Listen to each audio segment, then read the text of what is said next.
if you do something in one part of the world, it doesn't mean that it won't impact everybody. And so starting to think about putting rules in place and actually figuring out what that looks like, not just even because we've got states in the US starting to do things separately. So the US federally doesn't even have a single rule on it. And then how do we work with other countries? None of that is bad. Like, let's have those conversations. I How think the for me, difference. geoengineering is not a bad idea, right? Whether you're interfering with the atmosphere or soil, like whatever it is that you're doing, it's not a bad idea to put governance in place. Hey everyone, and welcome to the next episode of Common Ground. As always, I'm your co-host Deb Ryan, and I'm joined by Teresa Hartmann. How are you? Hi, everybody. It's good to see you. It is fall in the Northern Hemisphere, so we are representing. We've passed the equinox. The leaves are changing here in Colorado. It's a little bit cooler in the mornings. How are you doing, Teresa? It's good. It's super rainy. It's freezing cold. Yeah, we left summer very quickly. Yeah, we've got some snow in the mountains, which as a skier, I'm excited. So there's a lot of people that are very. It's not enough snow to ski yet, but there's definitely some snow up there. So we're getting there. I It's will good. be excited about that as well. That's awesome. So we're going to talk about an interesting topic today. It's something that's been kicking around for a while in climate circles and stuff like that. But there's been some news on it as well here in the US and in Europe and things like that as well. But we're going to talk about geoengineering today and like what does it mean, what's going on and stuff. So Teresa, do you want to kick us off with like what are you saying? Kind of what do you when we say geoengineering? What do we even mean? Like for Yeah, folks. what do we even mean? Yeah, I feel like there's so many different interpretation of like what geoengineering is. I think what we hear about most is solar radiation management, right? So that's really the idea of like, can we inject aerosols into the stratosphere, so really high up, that reflect sunlight back, right? So the idea is that like we have greenhouse gases in the atmosphere and they trap infrared radiation. So like that radiation can't escape back into space. It keeps bouncing back and forth between the cloud cover and Earth. So it heats us up. And the idea is like if we can block out the sunlight, right? So like if we have greater dispersion of light in the higher atmosphere, then can we avoid heating up the globe quite as much? So that's a big one. What are you hearing about? So I feel like, particularly here in the US, that sort of there's three things that get dumped into this idea of like manipulating climate. One is one of the ones that comes up, and it's sort of comical almost, but it's the condensate trails from airplanes. That there's a lot of people on the Republican side, and we'll talk a little bit about what's been going on in Congress and stuff here in a little bit. But there's a lot of talk right now that it's not just when you at higher elevations, you as the planes are flying, they burn fossil fuels, and the emissions from that are CO2 and water vapor. And if you're high enough in the atmosphere, it Yeah. freezes, and you can see that freezing in the sky. There's that white line you see across That the sky, white line right? is the It's condensate trails. nothing different than a Yep, cloud. exactly. It's condensate. It's vapor. But there is a whole theory that it's planes dumping chemicals, and so they've been The renamed by some chemtrail folks argument. chemtrail. So Do you'll we hear think that people. there are chemtrails? I don't know, but we'll get into that. So that's one piece of it where people are up in arms about airplanes and these chemtrails that are coming from airplanes. I don't know how anyway, that's one piece. The second bit is around the idea of cloud seeding. So, can you make Yes. it rain? And You again, can, based on right? you can. And like the idea of taking water vapor I did chemical engineering at university and stuff like that. Like Good for you. force you can force condensation of vapor by adding salts. That is just something that can happen in chemistry. And so the idea of cloud seeding is exactly that, is you add some sort of salt. It's often a silver nitrate salt, I believe. But you add salt to clouds to make it rain in certain places. And we can talk about that a little bit because that does actually happen in parts of the world. I don't know how I feel about that. That does Um, happen in parts of the world, right? And like yeah. sometimes it's not a crazy idea, right? So like if you're in farming country and you're experiencing a drought, you might want to like cloud seed to actually get more precipitation Yeah. in. The place where I actually hear about this being done is much more in public events, right? So we always hear about this in like Russia or China when there's a public event, they cloud seed a couple of days early because they want all the rain to like rain off so that on the day of the footage, it's It's a sunny lovely. day. And like I used to like fun fact, like I used to live in Ghana like way back in the day. And Obama came to visit and it was a huge deal. It was like, state visit of a United States president, sub-Saharan Africa, basically never happens. And there were all these rumors turning around that like it's tropical in Ghana, right? Like it's usually there's cloud cover in the afternoon. There are all these like rumors flying around that they had cloud seeded to make it a sunny day. It was really, I have no idea if this is true, but like that was the first time that Yep. I came in touch with this concept Mm. of like blow some silver iodide into the atmosphere and make it Yep. rain. And then, yeah, and then the third one is like you were talking about. It's really about like, can we inject stuff in the atmosphere to essentially put a big cover over the earth, Yeah. big shade cloth, and make it less hot. And the first time I actually came across that was in Naomi Klein's book, which she published this in 2014. I didn't read it in 2014. I read it pretty recently, but What was it she, called? I remember this. yeah, it's here. There we go. Yeah. So she talks about it a lot because back in the early 2010s and stuff. So, like I said, she published this book in 2014, and in the early 10s, there was a lot of conversation about it. But like that one in particular, so there's sort of three pieces, and here in the US, they all get lumped together as like Mm-hmm. climate manipulation. And it's like there's three separate Mm-hmm. things, and there's three separate things going on, um, Mm-hmm. which is just sort of an interesting thing. So, like the news piece of this, which on one hand is quite comical, but Congress actually held, the US House of Congress held a hearing. I think it was 2 weeks ago now. And it was led by Marjorie Taylor Greene, who is uh, a little bit crazy. But the title of the hearing was called "Playing God with the Weather: A Disastrous Forecast."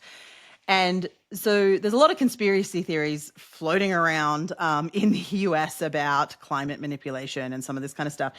And the piece that I find quite amusing is that, like, despite the fact that Marjorie Taylor Greene and I have very, very different views on things, there's certain pieces of this that I don't think it's a bad thing that we're starting to think about how do we put rules in place around some of this stuff. Climate, as we've talked about, if you do something in one part of the world, it doesn't mean that it won't impact everybody. And so starting to think about putting rules in place and actually figuring out what that Yeah. looks like, not just Yeah. even because we've got states in the US starting to do things separately. So the Yeah. US federally doesn't even have a single rule on it. And then how do we work with other countries? None of that is bad. Like, let's have those conversations. I think the Governing difference, geoengineering is not a bad idea, right? So yeah, like whether you're interfering with the atmosphere or soil, like whatever it is that you're doing, it's not a bad idea to put governance in place. exactly. But And she so said it's, some well, quite it's just, outrageous I think things. it's just quite amusing to me because I'm like, this is probably a good thing, but she's doing it from a totally conspiratorial, like the Yeah. government's sending hurricanes to red counties, and we've got chemical trails from planes and stuff. Because there was a big thing that went out in the end of 2024. There was a lot of talk about the fact that the Democratic Biden administration was for climate manipulating to force hurricanes into red counties ahead of the election, which is Yeah. absolute nonsense. And so that is So why the Marjorie story Taylor was that Greene is losing. hurricanes were hitting Florida. Was it Florida? And Mhm. like they were Florida, only hitting Trump counties and they yeah, weren't hitting the Democratic counties. yeah. Florida, there was one that hit Florida. I think it was Hurricane Milton, and then Hurricane Helene, actually, which was a big one, which went very far inland in the Carolinas, and it it made it so far inland, and there was huge flooding and huge damage. It was devastating. And that was there was the two that happened at the end of 2024. So while I think it's quite comical and the title of this hearing was absolutely nonsense, I don't think that having these conversations is a bad thing. So Yeah. anyway, Yeah. So where are we today on that conversation and the ban? so I don't know what's come out of the climate hearings and stuff like that. Like I said, the chemtrail conversation is sort of comical, uh, because it's not real. Like it's I whatever. The cloud seeding and the geoengineering piece, I think, are really different, and it's worth separating them out because what's interesting is Florida and a couple of the other southern states have put state rules in place that say you cannot do any climate manipulation whatsoever. Because again, they're very red states and they don't want hurricane manipulation ruining their counties. Again, whatever. The thing that's interesting though is the western states, and it's not just blue states or red states or whatever, but like the western states that are very drought prone. Colorado, where I am, is one of them. Nevada, California, Montana. actually allow cloud seeding because it's very You drought ridden. do. They do. So So we can you link do in the have show cloud notes. seeding in Colorado. Mhm. Yeah. I Interesting. don't know if it's Yeah. happening, and that's the piece that's kind of Yeah. interesting, but it's allowed. And that's kind of an So it's interesting, permitted. yeah, versus now some of these southern states have gone to this point of being like, we're not going to allow any climate manipulation. And again, not because of necessarily science reasons, but more conspiratorial reasons. And so it's an interesting kind of piece. And I don't know how I feel about cloud seeding. Because Colorado is very drought ridden. I'm here, like the conversation about water in the West, and I say the Western United States, has been a big one. Like, what do we do? There's a huge population that lives in the Western states, west of the Rockies. Colorado River and Lake Mead and Lake Powell are low, they're dry. A lot of our food comes from California, and there's this huge conversations about what do we do about water. And so it's like, on one hand, I get why the Western states would want to be able to make it rain, but I don't know. I don't know. I don't know how I feel about it. I And mean, so I'm is it a curious kind more of, efficient, like if you just think about it? So, like, you need to transport water, right? So, like, presumably you can pump it, you can truck it, or you can make it rain, Mhm. right? I'm just not sure that making it rain. So, like, to seed clouds, you actually need to have sufficient moisture in the atmosphere for there to be something to condensate, right? Like, you're giving it a nuclei to condensate around. Yeah. So, I'm always like, I don't know that this, like, I mean, it feels very unpredictable, like very hard to plan for. It feels very expensive, a little bit experimental, and I'm like, is this really a better solution? I mean, I'm sure that there's moments in time when this is a really good solution, right? Yeah. If you want to make sure it's not raining on the day that Obama is speaking in Cape Coast, fine. But like other than that, you know what I mean? I'm like, there must be simpler technologies, Yeah. like lay a water pipeline and pump Yeah. water through it. Yeah. As a long-term climate solution of, okay, well, there's no rain, so let's make it rain. Yeah, it doesn't seem sustainable. Again, I don't know. I just talk about putting salts up into the atmosphere and stuff. There's lots of salts in Yeah. our, in our everyday life and things like that. But again, again, it still seems very early. Um, the there's a couple of people I follow on Substack that actually presented at the hearing, and we can put some of those links in the show notes and stuff like that as well. Where talking about the actual radiation management that you talked about at the beginning. I think what I have seen. Naomi Klein talked about it in her book with the different kind of experts and stuff like that, is that pretty much that idea has been widely like, this is a bad idea. We shouldn't be doing it. Like, let's get some The rules in place solar so that, radiation yeah, management, right? yeah, So like like, interfering into upper layers of the atmosphere. Yeah. yeah. So that bit in the hearing was all the experts that they had into the hearing were like, no, we agree with you. We shouldn't be doing these things. And like, let's not Because it also do the doesn't solar really radiation piece. correspond. So like I always thought that this whole debate was around efficiency, right? As in like, is this logistically possible? What does it cost? Can we deploy it at scale? I had to dig in a little bit to realize that it's not just about the practicality of doing it. It's actually not very effective, right? And like, I don't think Mm. that I had put two and two together in the right way. But like, what I was talking about at the beginning of this episode, like when you have a greenhouse gas effect, where the heat, the infrared radiation is being trapped underneath your cloud cover, you're basically looking at warming, but the warming will happen disproportionately faster at night. It will Mm. happen faster in higher latitudes, so up towards the poles where it's colder. And what happens with the solar radiation management is that it reflects, oh, and it happens faster in winter. That's what I'm missing. So Mm. at night towards the poles and in winter, that's when you see the most rapid warming. When you do solar radiation management, and I hadn't really like cottoned onto that before, it makes sense though. You're reflecting sunlight, so you're bringing less sunlight into the atmosphere. But that obviously works best in sunny areas, at the center of the, right around the equator, in the summer and in the daytime.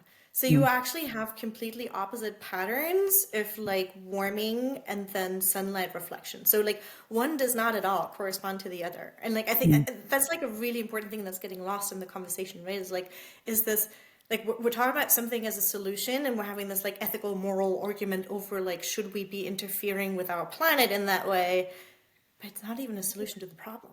Like it No. never corresponded to the issue.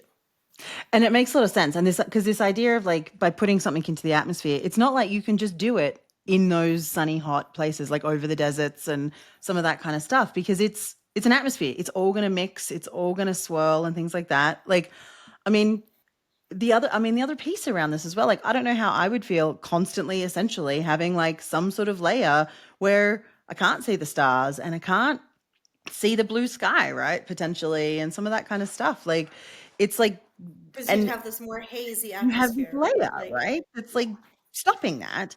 And the other piece around this that I've sort of read about a little bit is like we're not it's a little bit like health, right? Like we're talking about the health of the planet though. It's like without mhm. treating the underlying causes and by just essentially like coming up with a fix, how do you turn it off? Like you can almost never turn Mhm. it off. And so it's like if then we are pumping stuff into the atmosphere to create this layer and we turn it off and we haven't treated any of the underlying issues in the first place, Yeah. suddenly it's going to be like a million times worse because it's Yeah. going to be then like there's going to be way more greenhouse gases and stuff like that. So like that's the Yeah. big challenge as well of like It's like the Botox of climate change. It's yeah, like once you start Botoxing your face, you can never stop, right? yeah, Because the moment you stop, you haven't addressed the fact that you're aging, you're just covering it up, you're just right? covering it So up. it's like And there's so the many different cosmetics. medical, yeah, there's so many different medical Yeah. analogies from that. So it's like that's the piece I also, there's a lot of challenges with this. And I think it's, and then it becomes a question of like, well, who's responsible for it? Which governments are responsible?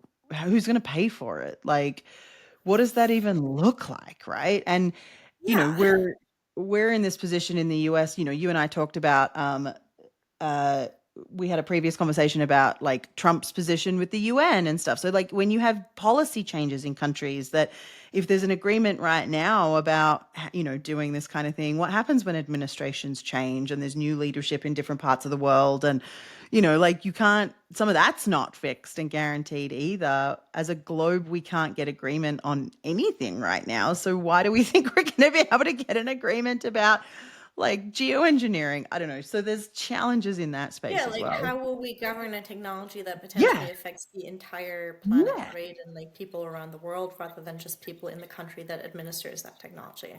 Yeah, Right. for sure, for sure. And I mean, there's other proposals, right? Like we should spend a minute on like there are other geoengineering technologies that are maybe spoken about less than the solar Mm. radiation management, but they are bouncing around, right? So like things that we hear about are mirrors in space. So like shoot out, yeah, you're laughing, but like that's a real thing or a real proposal, right? Like so the way that we shoot out satellites right now, we would shoot up mirrors into space that unfold and reflect sunlight back and out into the atmosphere. Um, there are proposals to cover the ice caps, right? As in, like, can you literally put a tarp over the ice caps so they stop melting to avoid sea levels rising? There are ideas of covering the ice caps with glass beads, again, to like reflect back the sunlight. There are proposals to put curtains, this must be my favorite one.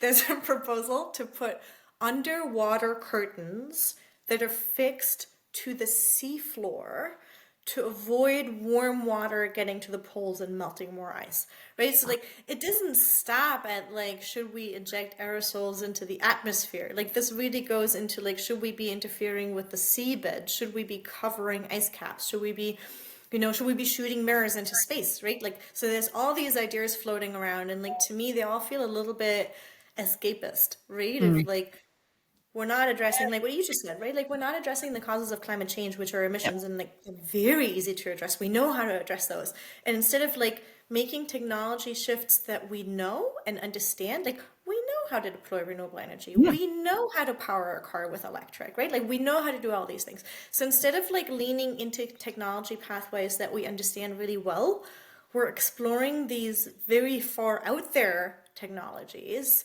that we don't know are going to work, are going to be efficient, or even going to Yeah. correspond to the problem, and potentially create huge disruptions, right? As in like disruptions to the seafloor, disruptions to ocean currents, disruptions to ocean alkalinity is a huge topic. Yeah. but also photosynthesis, right? Like plants need daylight, humans need daylight. Yeah. Literally anything that's alive on the planet needs daylight, right? And like this idea of we're just going to disrupt daylight Yeah. seems quite radical and far-reaching to me. Yeah. It's true, right? And particularly people that live in particularly very far north communities where there's certain times of the year that they don't get a lot of daylight as it is. Like restricting that, you sort of talked about this, like restricting that even more seems Mm. disastrous to me. Like, I mean, that um, seems disastrous for your own like vitamin D, right? But things yeah, like crop production, where I'm like, how are yeah, we going to be sure that we still have enough photosynthesis happening everywhere on the planet true. to ensure that crops are consistent everywhere that you need Yeah. food security, which is everywhere.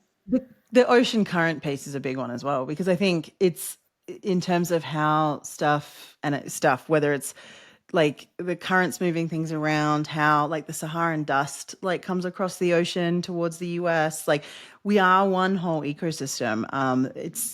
And so manipulating those currents and those wind patterns and those ocean currents and stuff like that seems just something that like we shouldn't be messing with. I don't know, like I remember reading an article, it was a number of years ago now, about some of the huge solar arrays that they've put out in, um, I think it was in Saudi Arabia or one of the Arabian deserts. And it's actually because of the size and the magnitude of this particular solar array, um, and of course, the solar panels are black, and the desert it's reflecting differently and stuff like that. It has actually changed, started to rain there a lot more and things like that because so even some of these things that we're doing with technologies, to your point, like with technologies that we know, even some of that is causing, if it's big enough, is causing disruption. And so it's like to think that we're going to be able to go beyond that to disrupt airflow and water flow and sun flow, essentially, is crazy. I don't know. It makes me very uncomfortable. So Yeah. And like I think like once like yes, I'm super uncomfortable. Like you can see I'm cringing. I'm super uncomfortable with all of this. Right? But like I always thought of geoengineering as something at like planetary scale, right? So we're either changing like atmospheric chemistry or atmospheric physics or maybe ocean currents, right? Whereas like something large scale. It was really interesting because when I started digging into like the more you get into like the ethics and the moral argument behind it, the more I'm like uncomfortable with where we're heading. But like what I found really interesting, like when I was digging into the topic a little bit, like in most places, removal technologies that we do use today in the carbon market are actually classified as geoengineering, or at least in Europe they are, right? So things like direct air capture and carbon storage, because it's below ground storage, so BECS, DACs, classified as geoengineering. But huh. also things like ocean alkalinity enhancements, right? Where like we're seeing oceans, we're seeing like pH values like dropping more and more because of climate change, and like one of the things that we're doing to counteract that is ocean alkalinity enhancement, classified as geoengineering. And then like it kind of like starts begging the question to me where I'm like, is this are some of the technologies that we've become comfortable with in the carbon market because they are a removal, like have we fully had that debate behind it, right? As in like what are the like follow-on effects, like if one domino tips, how far is that going to go? Yeah.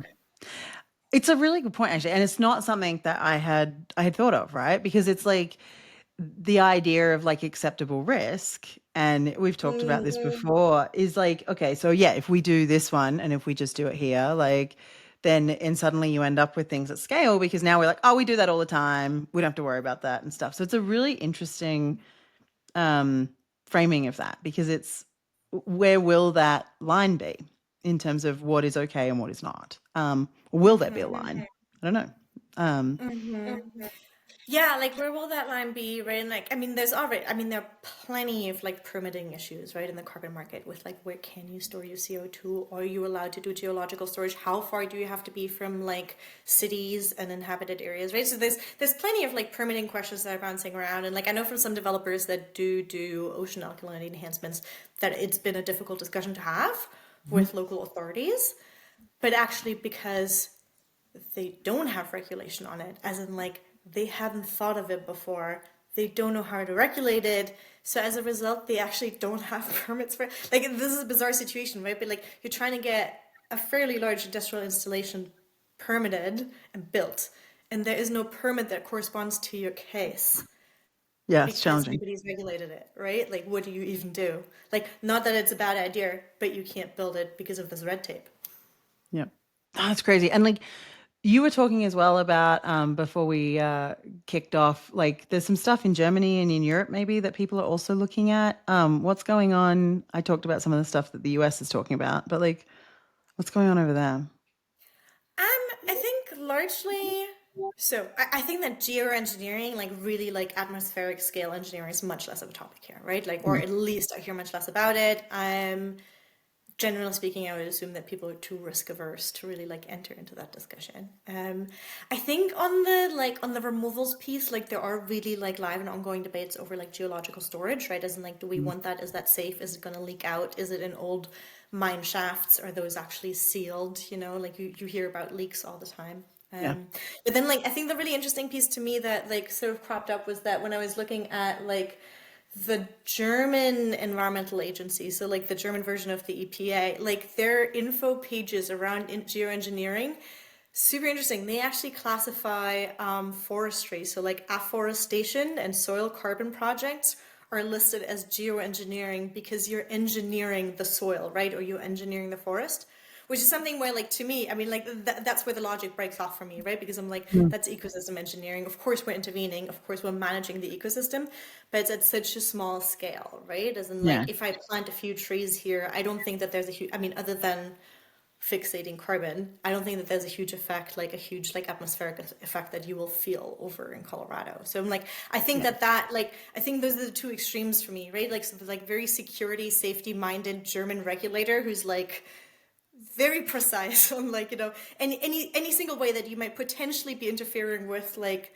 landscape around you that's already classified Yeah. as geoengineering, and then like on the other end, the sort of like very open debates in the US over like do we want aerosol injections into the Yeah. stratosphere, like very different. The tree planting one is kind of interesting to me. Like you said, very conservative, cautious, Very like German conservative. regulator. But like, I mean, how does that, I mean, again, like how far then down do we go in that system? Like I've planted trees at my house. And You like geoengineered. so like yeah, like and what does that then mean for like farmers and like people just They doing geoengineered. landscaping and like yeah, right? And so suddenly you go down the other way and it's like Yeah. wait a minute. And like how many trees do I Oh, need you to definitely can't go plant too far. before like This has gone too yeah. far. Like, this has Yeah. gone too far. Right? Where I'm like, I think that if we are intervening at the level of landscapes or like even smaller, like in the case of like a single forest or a single farm, that's not even a landscape level Yeah. intervention, right? Like, I don't think that in my mind qualifies it as geoengineering in any way, shape, or form, right? Like geo to me means whole planet, right? Like you're affecting a weather system or an ocean system that will disperse, that will affect like the entire Yeah. planet. I don't think that like to me the like soil carbon enhancement, great idea. We should absolutely do it. Biochar, great idea. We should absolutely Yeah. do it. Afforestation, no brainer. I mean, obviously not in monocultures, but like no brainer. Like more trees, more carbon Yeah. sequestered, great idea. Very low risk, right? I'm like, I think the like magnitudes of risk here are just bizarre. Like the Yeah. the like delta is like so huge. It's yeah, and it sort of then goes to, and it'll be interesting to see as this conversation evolves, if like, particularly given that there's been so much focus on methodology in the carbon markets and some of that kind of stuff, like it'll be interesting to see if, as governments are starting to talk about what is geoengineering and what's not, if it's like, okay, well, we don't need to worry about the tree piece because actually there is stronger regulations in the carbon markets that oversee that piece of it already. And so then we just need to worry about these bigger picture pieces and some of that kind of stuff. But like it'll yeah, because you again you don't want over regulation of some of this stuff as well. But like yeah, so that'll be really interesting in terms of how this conversation evolves. Yeah. Yeah, Yeah. like what's the right level of regulation, right? Like you want to be able to get your permits and then go as long as Mhm. there's an acceptable level of risk that like a regulator has decided, ideally with the scientific community has decided, right? Because I think that Yeah. that's possibly something that was missing Yeah. in the US regulation. Very cool. Well, I've learned a lot today. And I know we've talked about this a lot before. So it's cool to go back and forth about what we're seeing and what makes sense. And I don't know, what we're also both personally like comfortable and uncomfortable with. Any Yeah. final thoughts before we jump off? I mean, I still think it's it's all about the nuance. It's like let's distinguish the different solutions and like figure out whether they actually address the issue, and then what the risks are that are involved with deploying this Mm. at scale, right? And like I think in some cases the risk is acceptable, and in some cases it's just purely not. Yeah. And I think the piece that you emphasize, the scale piece I think that's going to be key in this conversation of like what constitutes scale. So, Agreed. but yeah. So anyway, if you like, make sure you like the podcast and the feed and provide us any comments. What does everyone else Like, think? follow, comment, tell us what we should talk Yeah. about next. We're looking for new Yeah. topics. Cool. Yeah. Thanks so much, Teresa. It's great to see you. Good to see you. Take care.